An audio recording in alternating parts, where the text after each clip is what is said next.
Welcome back to my YouTube channel study learner. तो पहले मैंने है जो हिस्ट्री की क्लास कराई थी जो कि कंप्लीट हो चुकी है। अब है राज्य व्यवस्था मतलब कि पॉलिटी। तो इसमें जो भी क्वेश्चन इससे रिलेटेड एसएससी में आए या फिर जो भी वनडे एग्ज़ाम होता है सभी के लिए इम्पॉर्टेंट है। तो ये क्लास आप ज़रूर करिएगा, क्विक रिवीजन है और आपको एग्ज़ाम में बहुत ही हेल्प हो जाएगी। तो पहला क्वेश्चन है, भारत में शासन का क्षेत्रीय विभाजन किस अधिनियम के अंतर्गत किया गया था? तो ये था भारत सरकार अधिनियम 1858 के अंतर्गत। जो भारत सरकार अधिनियम 1858 था उसमें है जो शासन का क्षेत्रीय विभाजन क्या था। इंपॉर्टेंट है, इसे याद रखिएगा आप। और ये सभी है जो एग्जाम में पूछे गए हुए क्वेश्चन है, तो इम्पॉर्टेंट है। किस अधिनियम ने मुसलमानों के लिए अलग निर्वाचक मंडल या सांप्रदायिक प्रतिनिधित्व की शुरुआत की गई? तो 1919 का जो अधिनियम था उसमें सांप्रदायिक प्रतिनिधित्व की शुरुआत की गई थी। ऐसे भी आ सकता है अलग निर्वाचक मंडल, अगर नहीं आएगा तो सांप्रदायिक प्रतिनिधित्व की शुरुआत के लिए भी आ जाएगा। किसके लिए था ये? मुसलमानों के लिए था।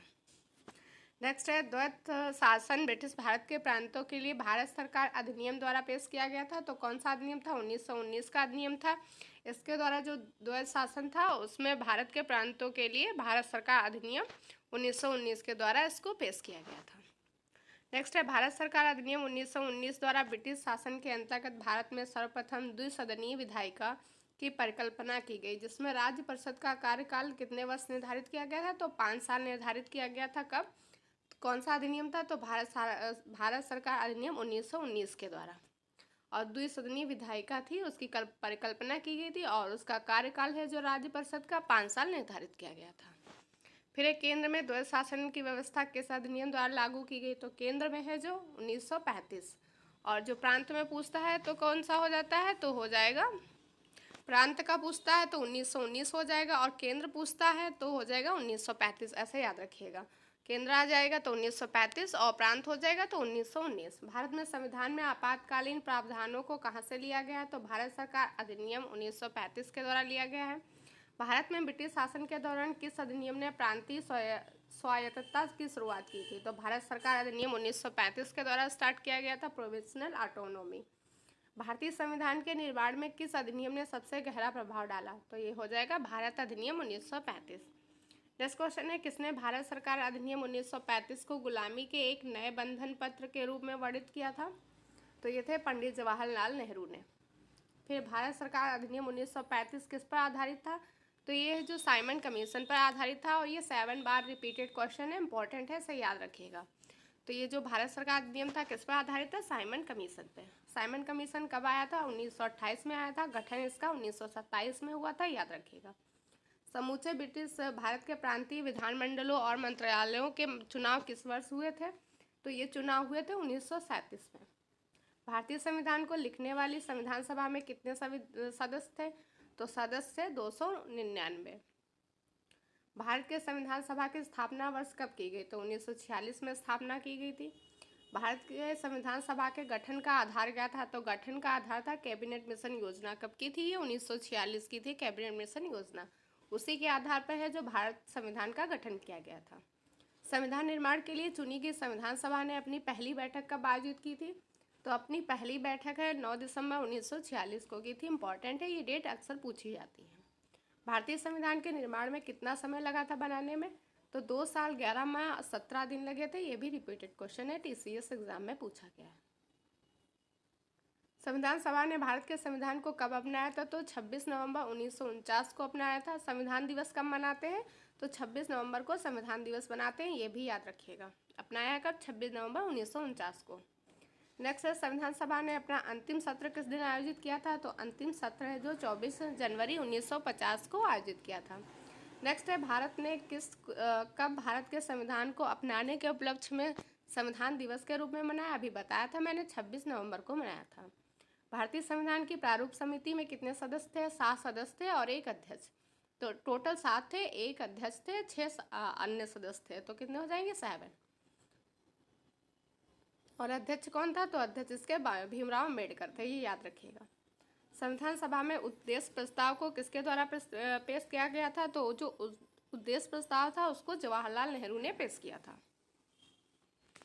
नेक्स्ट क्वेश्चन है, भारतीय संविधान के निर्माण के दौरान 1946 में विधानसभा के संवैधानिक सलाहकार के रूप में किसे नियुक्त किया गया? तो संवैधानिक सलाहकार के रूप में नियुक्त किया गया था बी एन राव को।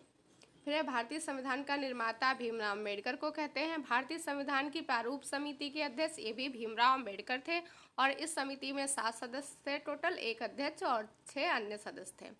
भीमराव अम्बेडकर की अध्यक्षता में भारत के संविधान के प्रारूप को तैयार करने के लिए संविधान सभा ने किस वर्ष प्रारूप समिति का गठन किया था? तो 1947 में गठन किया था।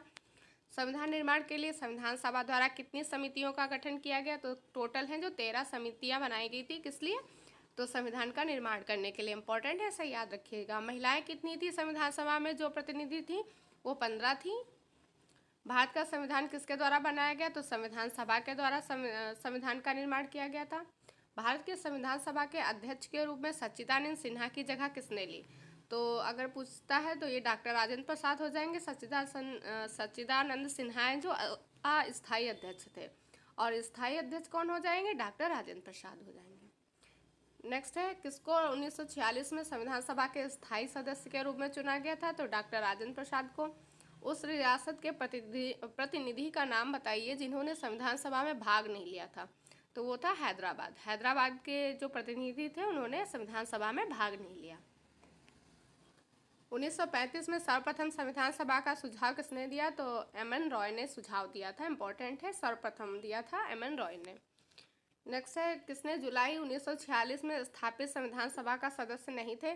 तो ये थे महात्मा गांधी, इसके सदस्य नहीं थे। भारतीय संविधान की प्रारूप समिति का सदस्य नहीं था, ऑप्शन दिया होगा तो उसमें है जो राजेंद्र प्रसाद, इसके समिति के अध्यक्ष नहीं थे, सदस्य नहीं थे। टोटल कितने थे? तो 7 थे, ये भी याद रखिएगा। संविधान सभा के अस्थायी अध्यक्ष सच्चिदानंद सिन्हा थे। स्वतंत्र भारत के पहले शिक्षा मंत्री अबुल कलाम आज़ाद हैं। इंपॉर्टेंट है, नहीं याद रखिएगा।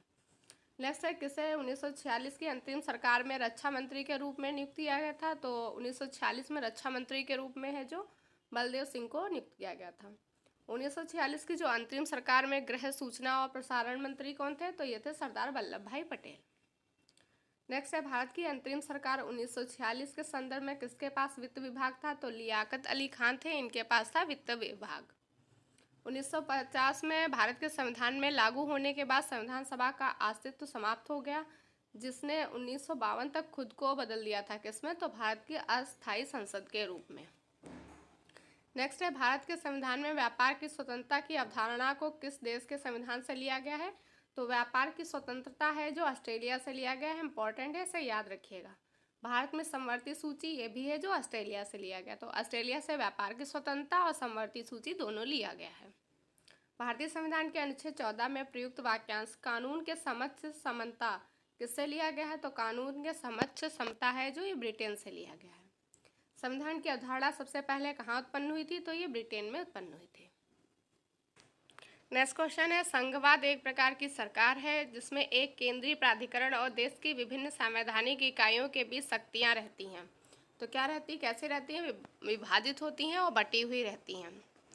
भारत गणराज्य के राष्ट्रपति कौन थे जिन्होंने हमेशा भारतीय धर्मनिरपेक्षता को सर्वधर्म समभाव के रूप में वर्णित किया है?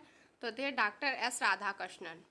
लोकतंत्र सरकार का एक रूप है जिसमें शासक लोगों के द्वारा निर्वाचित होते हैं। किसके द्वारा निर्वाचित होते हैं? तो लोगों के द्वारा होते हैं। भारतीय संविधान प्रत्येक व्यक्ति को समान रूप से मान्यता देता है। नेक्स्ट क्वेश्चन है, सरकार की एक प्रेरणा है जिसमें शक्तियाँ और केंद्रीय प्राधिकरण तथा देश की विभिन्न संवैधानिक इकाइयाँ सरकार के एक से अधिक स्तर के बीच विभाजित होती है। तो किसमें होती हैं? तो ये संघवाद। ये 4 बार रिपीटेड क्वेश्चन है, इसे जरूर याद रखिएगा। लोग लोकतंत्र से अपेक्षा करते हैं प्रतिनिधियों को चुनने में बराबर अवसर में। भारत एक गणतंत्र है, क्यों है? तो राज्य का मुखिया है, चुना जाता है और वंशानुगत नहीं होता है। भारत में किस प्रकार का संघवाद देखा जाता है? तो एक साथ रखने वाले संघ, इस प्रकार का संघवाद देखा जाता है। भारतीय संविधान की एकात्मक विशेषता क्या है? तो एकात्मक विशेषता हो जाएगी राज्य और केंद्र के लिए एकल संविधान है, एकल नागरिकता है और एकीकृत न्यायपालिका है। तो ये हो जाएगा एकात्मक विशेषता। इंपॉर्टेंट है, अभी PCS का एग्जाम हुआ था उसमें भी ये क्वेश्चन पूछा गया था। तो एकात्मक विशेषता में हो जाएगा राज्य और केंद्र के लिए एकल संविधान है, एकल नागरिकता है, एकीकृत न्यायपालिका है। नेक्स्ट क्वेश्चन है, भारतीय संविधान की मूल संरचना के अंतर्गत कौन से तत्व आते हैं? तो संविधान की सर्वोच्चता आती है, स्वतंत्र और निष्पक्ष चुनाव आते हैं, न्यायिक समीक्षा आती है। नेक्स्ट क्वेश्चन है, कौन सा देश दुनिया का सबसे बड़ा लोकतंत्र है? तो ये भारत है। देश का सर्वोच्च कानून कौन सा होता है? तो भारतीय संविधान है सर्वोच्च कानून होता है। राज्य शब्द का प्रयोग सर्वप्रथम किसने किया था? तो राज्य शब्द का सर्वप्रथम प्रयोग मैकियावेली ने किया था। लोगों की सहमति का अर्थ होता है अधिकांश लोगों की सहमति। नेक्स्ट क्वेश्चन है, भारतीय संविधान की हस्तलिखित प्रति को किस कलाकार ने सजाया था? तो जो संविधान की हस्तलिखित प्रति थी, कॉपी, उसको सजाया था नंदलाल बोस ने। इंग्लिश क्राउन का एक उदाहरण है नाम मात्र के कार्यकारी। ये इसका उदाहरण है किसका? इंग्लिश क्राउन का।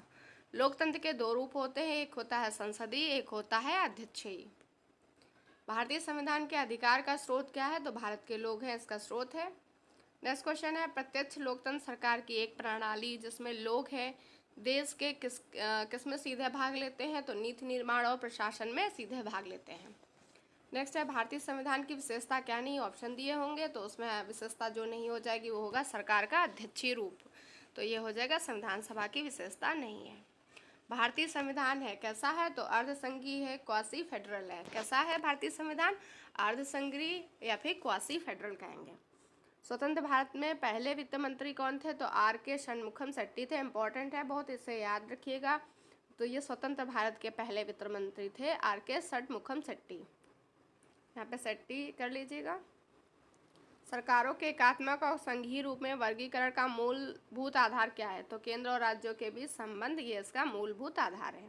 हम भारत के किस प्रकार के लोकतंत्र का पालन करते हैं? तो हम लोग हैं जो प्रतिनिधि का पालन करते हैं, रिप्रेजेंटेटिव का पालन करते हैं।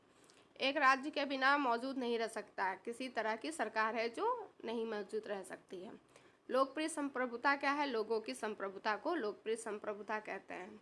सरकार की एकात्मक प्रणाली जिसको कहते हैं यूनिटरी सिस्टम ऑफ गवर्नमेंट के क्या लाभ है? तो इससे है जो मजबूत राज्य बनता है। इसका क्या अर्थ है? जब संविधान भारत को धर्मनिरपेक्ष राज्य घोषित करता है, तो धर्मनिरपेक्ष राज्य वो होते हैं जो राज्य धर्मों को नागरिकों के निजी मामलों के रूप में मानता है और इस आधार पर भेदभाव नहीं करता है। भारतीय संविधान के अनुसार सरकार के कितने अंग हैं? तो सरकार के 3 अंग हैं। वर्तमान में भारतीय संविधान द्वारा कितनी भाषाओं को मान्यता दी गई है? तो 22 भाषाओं को मान्यता दी गई है। नेक्स्ट क्वेश्चन है, किस देश का संविधान अलिखित है, जो लिखा हुआ नहीं है? तो यह है यूके का। यह परंपरा एक बार वक्ता हमेशा के लिए वक्ता, वंस स्पीक ऑलवेज स्पीकर का पालन किस देश में किया जाता है? तो ये होता है यूके में। विश्व का सबसे छोटा संविधान किसका है? तो ये हो जाएगा यूएसए का। किस देश में संघीय सरकार है? तो यूएसए में संघीय सरकार है। भारतीय संविधान भारत को क्या बताता है? कि ये राज्यों का संघ है। भारत के संविधान की विशेषता नहीं है, तो ऑप्शन दिए होंगे तो एकात्मक प्रणाली है जो भारत संविधान की विशेषता नहीं है। जनहित याचिका का क्या अर्थ है? तो किसी व्यक्ति द्वारा जनहित से जुड़े किसी मामले को अदालत के सामने लाना, ये होता है जनहित याचिका। तानाशाही का अर्थ होता है किसी एक के द्वारा शासन। दल बदल का क्या अर्थ है? चुनाव जीतने के बाद पार्टी बदलना, ये क्या हो जाएगा? दल बदल। नेक्स्ट है, सरकार को अवैध रूप से अचानक उखाड़ फेंकना, उसको कहते हैं तख्ता पलट या कॉप कहते हैं। ग्रेटर इंडिया शब्द का अर्थ क्या होता है? सांस्कृतिक एकता होता है। ग्रेटर इंडिया का अर्थ हो जाएगा सांस्कृतिक एकता। निवारक निरोध, प्रिवेंटिव डिटेंशन का अर्थ होता है बिना पूछताछ के हिरासत में लेना। जाति शब्द को कहाँ से लिया गया है? तो जाति शब्द है पुर्तगाल से लिया गया है। वोट ऑन अकाउंट का क्या अर्थ है? योजना विधेयक पारित होने तक अनुदान मांगों से संबंधित व्यय को वैधानिक स्वीकृति देना, ये होता है वोट ऑन अकाउंट। तख्ता पलट क्या होता है? अवैध रूप से एक सरकार को अचानक उखाड़ फेंकना। फिर संवैधानिक राजतंत्र का अर्थ होता है राजा संविधान द्वारा प्रदत्त शक्तियों का प्रयोग करता है। एक निश्चित निर्णय या कानून को रोकने के लिए किसी व्यक्ति, पार्टी या राष्ट्र के अधिकार को क्या कहा जाता है? तो इसे कहते हैं वीटो। राष्ट्रीय ध्वज की लंबाई और चौड़ाई का अनुपात है 3:2 होता है। इंपॉर्टेंट है, इसे याद रखिएगा। पहले लंबाई 3 होती है, चौड़ाई है जो 2 होती है। भारत के राष्ट्रीय ध्वज पर अंकित अशोक चक्र में कितनी तीलियां हैं? तो 24 तीलियां हैं। हमारे राष्ट्रीय ध्वज के बीच में धर्म चक्र है, उसका रंग कैसा है? तो गहरा नीला है। भारतीय राष्ट्रीय गान के पूर्ण संस्करण के बजने का अनुमानित समय है जो 52 सेकेंड है। कितना है? 52 सेकेंड है जो नेशनल एंथम का टाइम है। निम्नलिखित में से किस जानवर को भारत के राष्ट्रीय प्रतीक में जगह नहीं मिली है? तो बैल भी है, घोड़ा भी है, सिंह भी है, लेकिन ऊँट को जगह नहीं मिली है। स्वतंत्रता के पूर्व भारत में दादा भाई नौरोजी की अवधारणा पर चर्चा करने वाले पहले व्यक्ति थे, तो ये थे गरीबी रेखा पर। किसने की थी सबसे पहले चर्चा? दादा भाई नौरोजी ने। नेक्स्ट क्वेश्चन है 26 नवंबर 1949 को अपनाए गए भारतीय संविधान में एक प्रस्तावना 395 अनुच्छेद और कितनी अनुसूचियां थी? तो 8 अनुसूचियां थी। अभी है जो 12 अनुसूचियां हो गई हैं वर्तमान में, पहले कितनी थी? 8 थी। विश्व का सबसे लंबा लिखित संविधान किसका है? तो ये भारत का है। फांसीवाद का राजनीतिक सिद्धांत किससे शुरू हुआ था? तो ये इटली से हुआ था। तो ये थे 152 क्वेश्चन जो कि बहुत ही इंपॉर्टेंट है, जो आप इसका रिवीजन जरूर करिएगा। और अगर आपको क्लास पसंद आए तो लाइक शेयर सब्सक्राइब जरूर करिएगा चैनल को। वीडियो को देखने के लिए थैंक यू सो मच।